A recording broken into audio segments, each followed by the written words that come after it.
Francisco Domingo. Presentarlo aquí, pues bueno, puede parecer un poquito contradictorio, porque muchos de vosotros lo pueden conocer bastante mejor que yo, y su currículum es bastante amplio y extenso. Yo tengo aquí un currículum, pero yo no lo voy a leer. Yo no lo voy a leer porque me parece un poquito frío. Con decir que yo sé que este año, que tanta importancia tiene el general Riego por la conmemoración del 1820, cuando obliga a Fernando VII a jurar la Constitución, que estamos en el año de la Constitución de 1812, y la importancia histórica que tiene, pues sé que lo han buscado de diversos sitios de España para que vaya a dar una conferencia, pues nos puede dar una idea de la importancia del ponente que tenemos ahora. Sus libros sobre el riego, de hecho, lo conocíamos desde muchísimo antes y nosotros apostamos directamente porque él fuera el ponente, pero además no solamente es un estudioso de riego, sino un estudioso de su pueblo. No vale nada más ver su biografía, como también se dedica a diversos temas como la hermandad del Nazareno, de la parroquia, de la hermandad de Santo Entierro. Es decir, que estamos bastante satisfechos de que él nos pueda ilustrar hoy de un tema de suma importancia y que esté muy relacionado con su pueblo. Sin nada más, yo le doy la palabra a Francisco Domingo. Buenas tardes, y en principio, por aquello de ser bien nacido, pues hay que agradecer a ASTIL, la Asociación Sevillana de Cronistas e Investigadores Locales, a la cual me honro y me hace dicha pertenecer, a su comité organizador y a su comité de coordinación académica, el que me dieron la oportunidad, el que hayan confiado en mí para esta ponencia, por dos motivos muy especiales: una por las cabezas, mi pueblo, y otra por hablarles de Rafael del Riego, a quien llevo bastante tiempo estudiando y con el que ya me unen unos vínculos interesantes. Yo me gustaría empezar diciendo que Riego no fue importante por lo que hizo. Si así lo pensamos, nos estamos equivocando. Sino Riego fue importante por lo que simbolizó, por lo que encarnó. Y la frase no es mía. La frase, y con esto quiero rendir también pleitesía al profesor Alberto Gil Novales, que ha dedicado gran parte de su vida a los estudios no solo de Rafael del Riego, sino del trienio liberal en múltiples facetas. Yo lo que les propongo hoy en esta charla, en esta conferencia, esta ponencia, como quieran llamarle, es hacer un recorrido a través de la biografía de Rafael del Riego, deteniéndonos quizás en los acontecimientos que fueron más relevantes en las cabezas, que en muchas ocasiones van a ser igual que los que sucedieron en otras ciudades, en otros pueblos, pero en ciertos aspectos van a ser muy particulares. En la ponencia, cuando se imprima, pues podrán ver ustedes pues más documentación de la que el tiempo que nos ha asignado pues nos exige. Para empezar, Riego nace en el occidente asturiano, en el concejo de Tineo, en el pueblo de Tuña, que es ese pueblo precioso, por cierto, que ven ahí en la imagen, en esa casa llamada Casa de Moraco o Casa de la Chamborra, donde se conserva esta lápida, y nace, y es el primer documento que les quiero presentar, su fe de bautismo, nace, y quiero decirlo por la cuestión simbólica, nace un 7 de abril de 1784. Riego no nace un 9 de abril. Eso nos trae la mala interpretación de un documento tan simple como es la fe de bautismo. Lo ven ustedes aquí, el día 9 de abril del año 1000, yo el infrascrito cura, bauticé, tal. Sin embargo, si seguimos leyendo hasta el final, el niño nació un 7 de abril de dicho mes. Hay otras fechas que no aciertan ni el día, ni el mes, ni el año. ¿Por qué digo el 7 de abril y la cuestión simbólica? Porque, como dice Carmen de Burgos, una de sus biógrafas en la Segunda República Española, un 7 de abril nos lo trajo y un 7 de noviembre pues se lo llevaron, lo quitaron del medio. La familia del Riego está toda vinculada alrededor del padre Eugenio del Riego, que casa con Teresa Flores, canaria.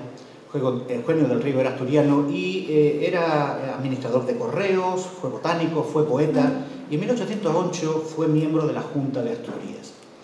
De este matrimonio nacen 8 hijos, Rafael va a ser el quinto, y van a tener especial importancia Miguel, hermano que nació antes que él, canónigo de la Catedral de Oviedo, posteriormente exiliado en Londres, acompañando a su viuda, a la viuda de Riego, que no es más que la hija de su primera hermana, Josefa, con Joaquín del Riego y Bustillo. Por lo tanto, María Teresa era María Teresa del Riego y Riego, sobrina de Rafael y a su vez esposa a partir de 1821, en que se casa con él por poder, conocida también popularmente en Asturias como la Puchurra. Riego empieza a estudiar en la Universidad de Oviedo cánones, leyes, pero se decide por la carrera militar, y no es que se aliste, no se alista, sino que entra en la Guardia de Corps, probando su nobleza de sangre. En 1808 participa en el motín de Aranjuez, es hecho prisionero por Murat, pero la vida de Riego tenemos que pensar que es una verdadera aventura que puede ser llevada perfectamente al cine con todos los alicientes que puede tener una película sobre la vida de Riego. Logra escaparse de Aranjuez y tras se disfraza de pastor y consigue llegar a Asturias y participa en la Guerra de la Independencia, siendo nombrado capitán. Y por defender al general Acevedo en la batalla de Espinosa de los Monteros, cae cautivo el 13 de noviembre de 1808. Riego va a ser conducido a Francia, pero va a estar en distintos depósitos carcelarios como el de Dijon, el de Autun o el de Chalons. Muchos escritores y muchos biógrafos de Riego dicen que Riego se empapa aquí de la teoría de los derechos del hombre. Parece ser que no. Los estudios de Jean-Genet Ames pues demuestran que estos depósitos carcelarios pues no permitían esa absorción de esos derechos y de esa cultura de la libertad que Francia había ensayado. En 1814 se suceden otras dos cuestiones simbólicas. Regresa Fernando VII, pero también regresa Riego, en el mismo año, en 1814. Regresa, como dice Carmen de Burgos, coincide la vuelta de su ejecutor y de él mismo, ¿no? Riego, tras un periplo muy interesante, consigue escapar de Francia y a través de Inglaterra llega a La Coruña, jurando la Constitución de manos del general Lacy. Posteriormente, al año es cuando es nombrado teniente coronel, es decir, no es nombrado, a Riego se le reconoce el grado de capitán en La Coruña y posteriormente, al año aproximadamente, es nombrado teniente coronel. Decía que regresa en 1814 Fernando VII. Las primeras palabras de Fernando VII cuando regresa son claramente favorables a la Constitución que se ha elaborado y promulgado en Cádiz, y dice que todo lo que pueda haberse hecho durante mi ausencia que sea útil al reino siempre merecerá mi aprobación como conforme a mis reales intenciones.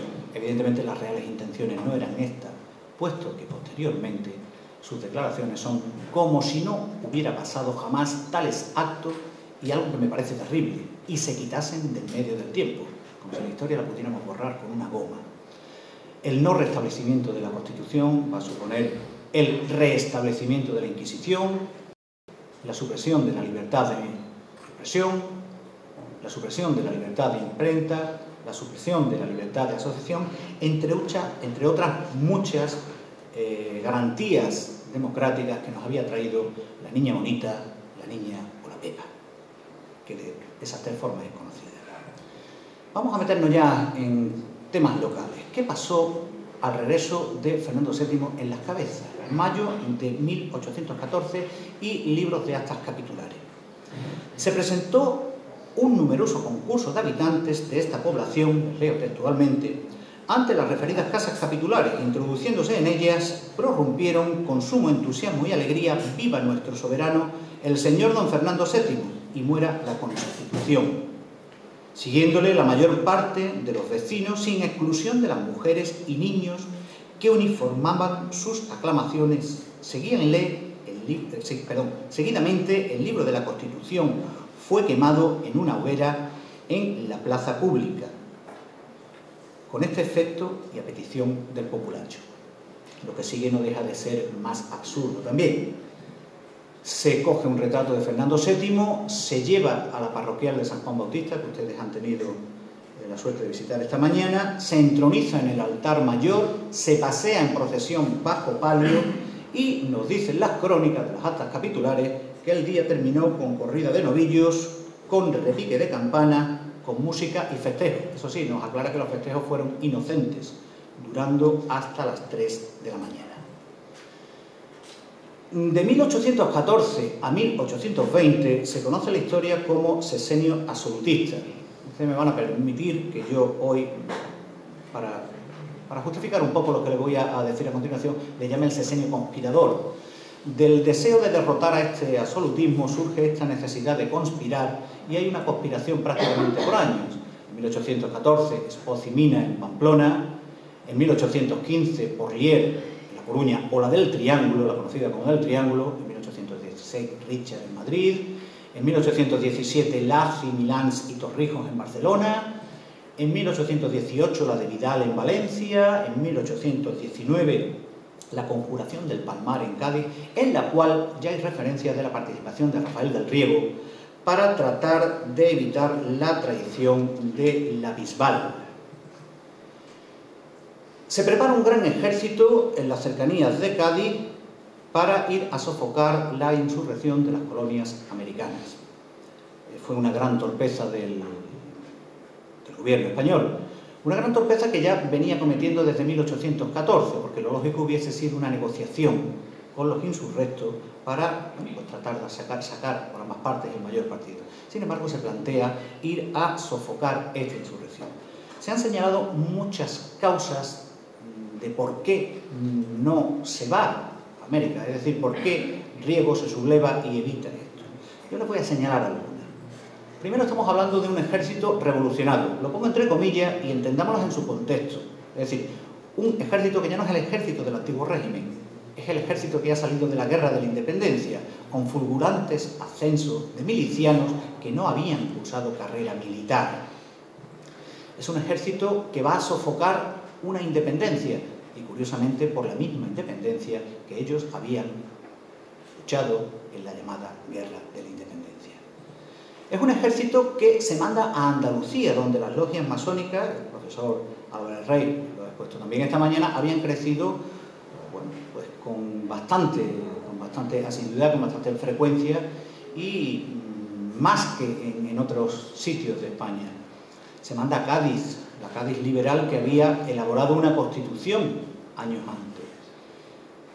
Paralelamente se desata una epidemia de fiebre amarilla y hay que dividir por batallones a este ejército. Los 10 batallones van a sufrir una dilatada espera, una espera en malas condiciones y con unas medidas impopulares como fue el cierre de locales públicos. Imagínense ustedes por estos pueblos que lo único que podía tener de distracción un soldado era pues eso, el casino, un bar o eso, pues que también se lo cierra. También tenemos que contar con los malos comentarios de anteriores expediciones. Esta no fue la primera. Desde 1814 ya había habido expediciones que se habían tragado la vida de 14.000 soldados españoles, con lo cual los comentarios que venían de América pues no debieron sentarle muy bien a todos esos expedicionarios que iban a partir para América. El tema de los barcos. El tema de los barcos es lo más absurdo que podamos encontrar, aunque también encontramos cosas absurdas hoy en día en la prensa y en el telediario. Los barcos se habían comprado a Rusia en un negocio del gobierno totalmente negro, totalmente, sí, bueno, de comisiones por medio y demás. Estos barcos llevaban ya anclados en Cádiz algún tiempo y ni siquiera habían sido calafateados, para que entiendan ustedes, o sea, metido la brea esa por las ranuras que quedan para que pudiesen navegar, pues estos barcos estaban acostumbrados a navegar por aguas gélidas y no aguas menos gélidas como las que encontramos en la bahía de Cádiz.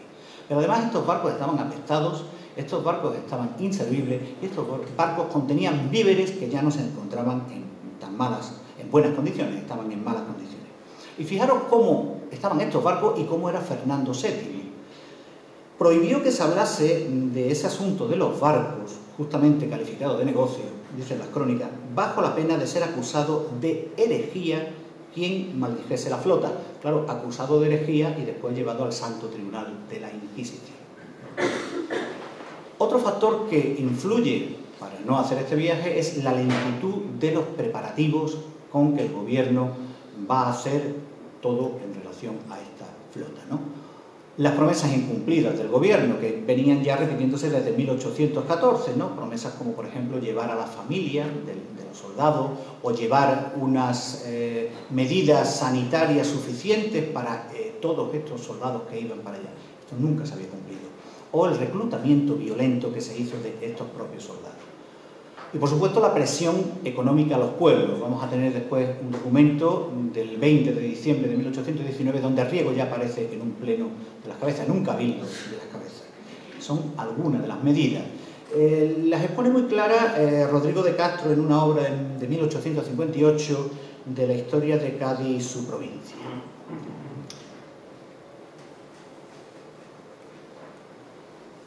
Riego llega un 8 de noviembre de 1819 a las cabezas, procedente de Bornos, donde había estado convaleciente. Aún enfermo, aún débil, llega y lo primero que hace es ver el batallón de Asturias que estaba acantonado aquí en las cabezas con estas palabras calificadas como equívocas. Soldados, sois jóvenes y os veo en disposición para el manejo de las armas. Aplicaos al ejercicio de ellas. Tened amor y confianza en vuestros oficiales y os conduciremos a la inmortalidad. No sabemos muy bien qué quiso decir Riego. ¿Cómo es la película de estos últimos meses de 1819? Pues voy a tratar de reconstruir lo que yo he podido reconstruir. El 18 de diciembre de 1819 se reúnen en Arcos porque deben pensar que en este último mes del año, de 1819, los movimientos conspiradores y las reuniones pues son casi frenéticas. Posteriormente, el día 20 del 12 de 1819, acude a un cabildo las cabezas pidiendo para la sentista de víveres del ejército, Mendizábal. Ahora, después veremos que le pide por una parte dinero y por otra parte también Riego le pide un dinero de las libranzas que correspondían al ayuntamiento, más pan de buena calidad para 2 días. El 26, Mendizábal y Riego.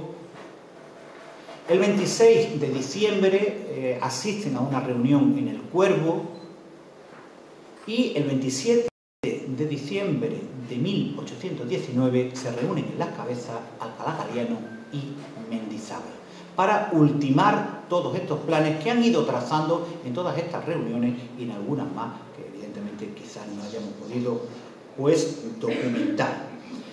El 28 del 12 del 1819 hay un relato que nos va a contar toda esta parte, que es el relato de un militar perteneciente al batallón de Asturias a las órdenes de Riego, el diario de Rabadán, que es citado por Eugenia Astur en uno de los libros que se escriben en la Segunda República, hasta ahora yo creo que la biografía más importante que se ha escrito sobre Rafael de Riego.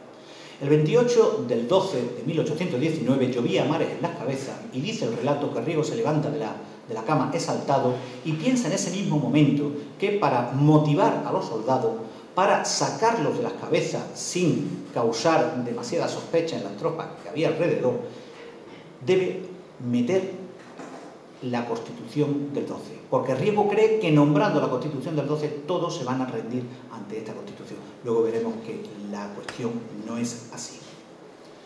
Y vamos a contar la película del 1 de enero de 1820. Vamos a tratar de reconstruir cómo fue ese día. Primero, Riego va a hablar a sus oficiales por la mañana temprana, sobre las 7 de la mañana va a hablar a los oficiales. Los oficiales se saltan de tal forma que dicen: vayamos a Madrid y cortemos la cabeza del tirano. Los dice textualmente Rabadán. Riego los tranquiliza, Riego los frena y Riego les dice que la Constitución por sí sola basta para saber si luego a Fernando VII se va a mantener en un trono constitucional o va a ser echado de este trono. Posteriormente llama a los comandantes de las distintas compañías del batallón y le entrega una proclama donde ellos han de leerla posteriormente en sus diferentes compañías. A continuación, nombra alcaldes constitucionales en las personas de Diego Zuleta el Menor y Antonio Zuleta Beato. Quiero advertir que tanto, evidentemente son familias, eran familias potentadas de las cabezas. familias burguesas, familias adineradas de Las Cabezas que vivían cerca del domicilio de Riego. Riego en Las Cabezas no se queda en la casa donde está el balcón que ustedes han visto, que también tendremos que hablar del balcón, porque si ustedes están viendo, Riego está aquí de pie, antes en un caballo, y a Riego nunca se le ha representado en el balcón. Pintores modernos sí lo han representado. Riego se quedaba en la casa de Juan García Renedo, que era el escribano público de la villa y cuya casa además servía de ayuntamiento porque el pueblo era más que mísero, paupérrimo y no tenía para un ayuntamiento que estaba en ruina. Estos dos señores también viven cerca de la calle real de Las Cabezas y son, vuelvo a repetir, familias potentadas de Las Cabezas. Primero les da un bando y un bando que termina de la siguiente forma: dado en el primer cantón constitucional del Ejército Nacional Español. Esto es importante porque esto va a formar parte del contenido de nuestro escudo de armas, que durante una época se quitó. Les va a dar acta de posesión a estos nuevos alcaldes constitucionales que aceptan el oficio por la fuerza, y a las 9 de la mañana Riego va a hacer una arenga a la tropa, posteriormente una arenga a los oficiales y el pueblo. No está muy claro si son en realidad dos arengas o una sola, depende del autor que tomemos, y va a hacer una proclama a la tropa. A partir de las 2 de la tarde se va a formar la tropa en la plaza del pueblo, la plaza donde ustedes han visto la placa, y a partir de las 15, a partir de las 3 de la tarde, se parte hacia Arcos, quedando Las Cabezas circunvaladas por las tropas durante 4 horas. Representaciones gráficas del levantamiento de Riego. Esto es muy curioso. Esto nos va a ayudar a entender que las cosas según y cómo son. Es decir, son según y cómo. Hay una que está muy difundida, que es esta, un óleo de Calderé, aproximadamente del primer tercio de la mitad, del primer tercio del siglo pasado, donde se nos muestra un Riego totalmente anacrónico, con una tropa más anacrónica, en un lugar que tampoco sabemos cuál es. Este que tienen ahí es de época, es de 1820, del mismo año en que Riego proclama. Fíjense que más parece que está proclamando la Constitución en Noruega que en Las Cabezas, ¿no? Por los tejados de las casas y demás. Es un grabado romántico de un grabador llamado J.P. Wagner. Fijaros que J.P. Wagner, 3 años después, hace este grabado. Pero ya no es Riego, es el duque de Angulema. Sin embargo, la choza y el árbol y eso, pues parece que han permanecido igual. Les quiero decir por esto, por las representaciones que hay de Riego. Yo no conozco muchas más. ¿Qué participación tiene el pueblo de Las Cabezas? Es una historia esta preciosa para investigar y dificilísima para investigar. ¿Cómo se comportó el pueblo? Tenemos el testimonio de Fernando Miranda, también militar del destacamento de Riego, y dice que sobre el pueblo cae un pasmo profundo que le obliga a admirarlos en silencio. Cánovas Cervantes, otro de los 4 escritores de un libro biográfico sobre Riego en la República, dice que soldados y paisanos rodearon el caballo de Riego, vitoreando con entusiasmo al comandante. El propio Riego. ¿Qué dice el propio Riego? Pues dice: fuimos mirados por los habitantes de Las Cabezas con respeto y profundo asombro. Hay otros que no nos quieren tanto, dice Francisco Brotons. Y el pueblo, espectador de esa grandiosa escena, manifestaba con un silencio estúpido su admiración y asombro. Por lo pronto, yo creo que hay algo ahí en común en estas 4 citas, algo, es el asombro de los ciudadanos de Las Cabezas.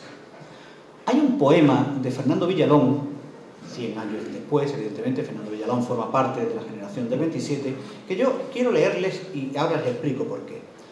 Dice algo así como: dame la jaca lazana y el trabuco de mi abuelo, el que tiene el guardamón de filigranado de acero. Al campo me tiro hoy, al campo como los buenos. Camino de Cádiz voy hasta dar con los de Riego. Cádiz, casita de plata, las cadenas se rompieron. Y este poema dice mucho de lo que yo le preguntaba en el año 88, cuando yo abarcaba e intentaba escribir el primer libro que he hecho sobre Riego. Le preguntaba a los abuelos, personas ya con 80 años, con 70 y tanto, algunos con 90, si habían escuchado algo a nivel de tradición oral de sus bisabuelos, de sus abuelos, y decían que sí, que efectivamente ellos habían escuchado que parte del pueblo, o gente, o individuos concretos del pueblo, se pudo ir detrás de Riego. No es descartable, pero tampoco es demostrable. ¿Qué podemos demostrar? Pues verán, ¿hubo apoyo del pueblo? Si entendemos como pueblo, pueblo llano, yo pienso radicalmente que no. Ahora bien, hubo relaciones, y esto sí que es un documento, son documentos inéditos que les presento hoy, hubo relaciones entre la tropa y oficialidad del batallón de Asturias con los habitantes de Las Cabezas. Tanto es así que yo les he documentado 3 matrimonios que se producen. Uno, el 30 de agosto de 1820, triunfada ya la Revolución, de Marcelino Ginés, soldado de Baza, en Granada, con Josefa María Bernal, vecina de Las Cabezas. El octubre, en 1820, hay otro matrimonio muy interesante. Baltasar Valcárcel, teniente coronel, con María de la Concepción Surga, Baltasar Valcárcel de Lugo. Este Baltasar Valcárcel, cuando estaba en Las Cabezas, era el ayudante de Riego y tenía el grado de capitán y tuvo, no sé si tuvo o tiene, calle en Las Cabezas, y durante mucho tiempo se ha dicho que era de Las Cabezas. No era de Las Cabezas, era de Lugo. Y al año siguiente, en 1821, Vicente Causa y Romay, capitán del destacamento también de Riego, con Francisca de Surga y Cortés en Valencia. Los surgas son también gente potentada de Las Cabezas que curiosamente vivió después, no sé si por herencia o por la circunstancia que fuese, en la casa donde supuestamente Riego sube al balcón y hace las proclamas y demás. Hay un documento muy interesante que yo incluí en mi segundo libro sobre Riego, que este sí que nos habla de por dónde pudieron ir los tiros esa mañana del 1 de enero de 1820 y en los días anteriores, cómo se fraguó esta revolución. Les paso a leer al menos un fragmento.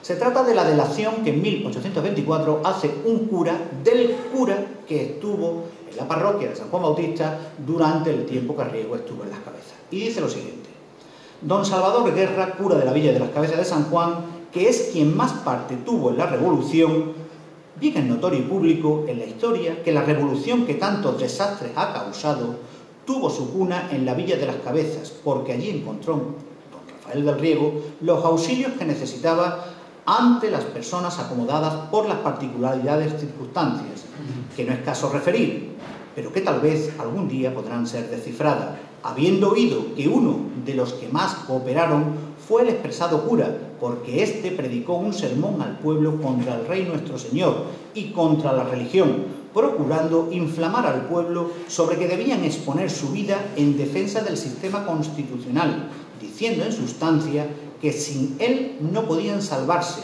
que restituía al hombre a la libertad con que Dios le había criado para responder en el tribunal divino. Bueno, como vemos, el pueblo queda un poco al margen de, entiendo yo, esta revolución. Por un lado tenemos los comentarios de testigos directos que nos dicen que el pueblo, bueno, pues estaba un poco como asustado y esperando los acontecimientos, que no sabía. Y por otra parte tenemos relaciones, pero entre gente adinerada, por otra parte el clero. José Andrés Vázquez es un escritor, periodista del siglo XX, dice una frase muy bonita, muy curiosa, pero que después habrá que matizar. Dice que aquel día el apacible pueblo dio el salto en la brevedad de una mañana desde su simplicidad rural insignificante a las magnificencias augustas y perpetuas de la historia. La frase tiene tela. Pero la verdad es que no todo el mundo pensaba así. Esta es una parte de un bando realista que en 1821 decía: yo me ofrezco a interceder por todos los oficiales y soldados que, no siendo de Las Cabezas o promotores de ese complot, se presenten inmediatamente en mi cuartel general. Las Cabezas quedó marcada y ha quedado marcada por una fama de revolucionaria, no sabemos por qué, porque evidentemente de aquí no se puede deducir, pero sí que este San Benito que se cuelga a Las Cabezas a muchos de nuestros abuelos pues les trajo algún que otro inconveniente, sobre todo cuando iban a la mili, ¿no? Y decían que eran de Las Cabezas. La marcha de Riego.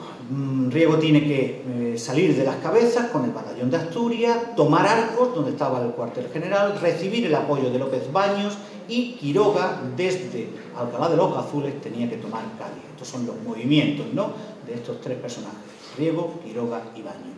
Esto no se va a cumplir.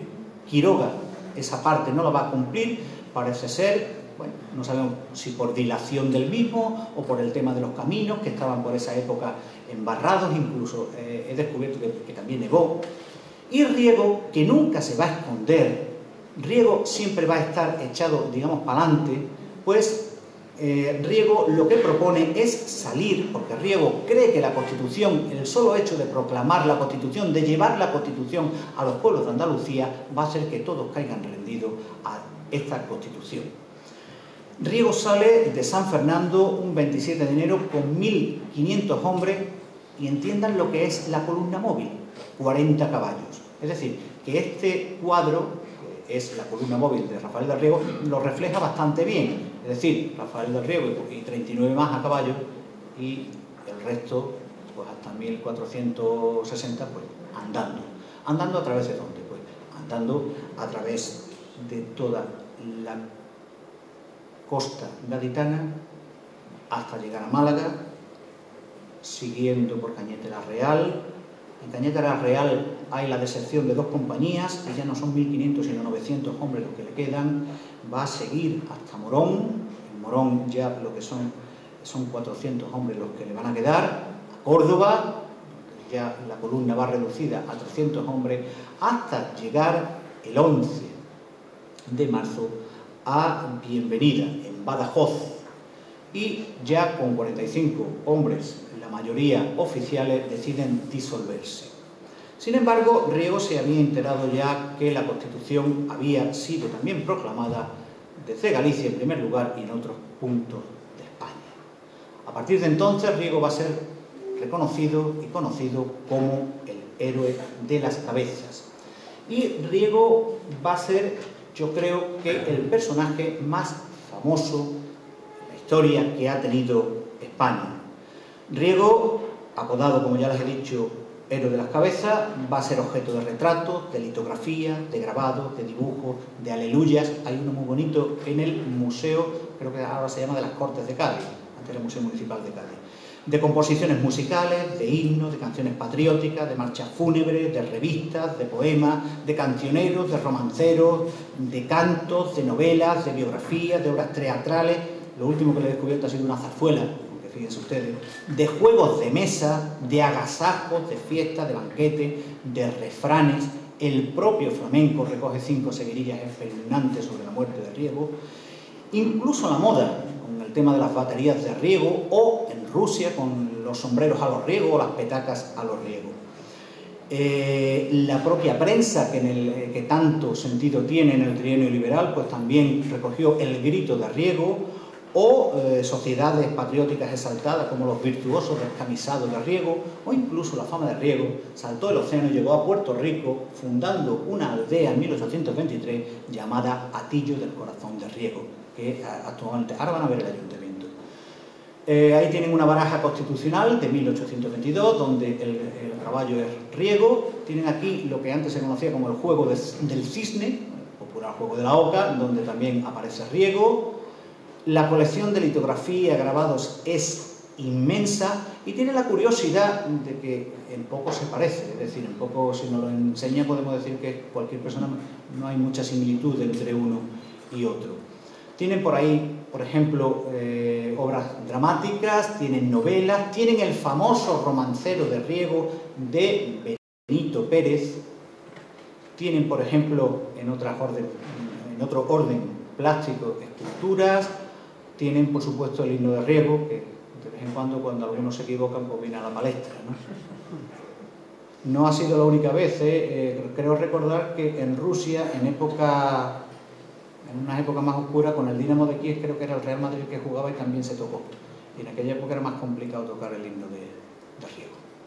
Este jarro, que también está de los múltiples obsequios que le hicieron a Riego, en Madrid está la pistola, sables, hay muchas cosas, ¿no?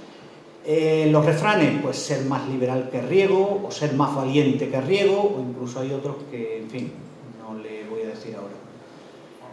Y este es el ayuntamiento de Atillo del Corazón de Riego, ese pueblo que en 1823 se funda en Puerto Rico. Riego y Sevilla. Sevilla tiene una importancia grande en la fama de Riego y en todo el devenir de Riego a partir de 1820. El propio Riego dice lo siguiente: desde mi entrada pública en Sevilla, en 21 de marzo, hasta mi salida para Madrid en 26 de agosto, me vi convertido por efecto de las circunstancias en un objeto de envidia, de celos, etc.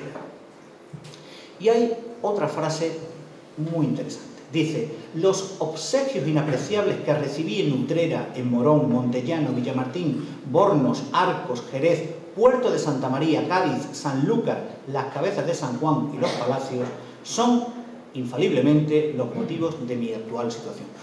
Esto nos refiere que Riego, después de proclamar la Constitución, después de que triunfara, estuvo en las cabezas y en todos esos pueblos. Pero no tenemos esa sola referencia, hay otra referencia que quedará escrita en la ponencia escrita, y una referencia muy curiosa. Riego cuenta de su propia mano que cuando salió de las cabezas, pues tenían que atravesar, pues imagínense, los campos, los caminos estaban intransitables, había llovido, había nevado y muchas veces era más cómodo atravesar los sembrados de trigo.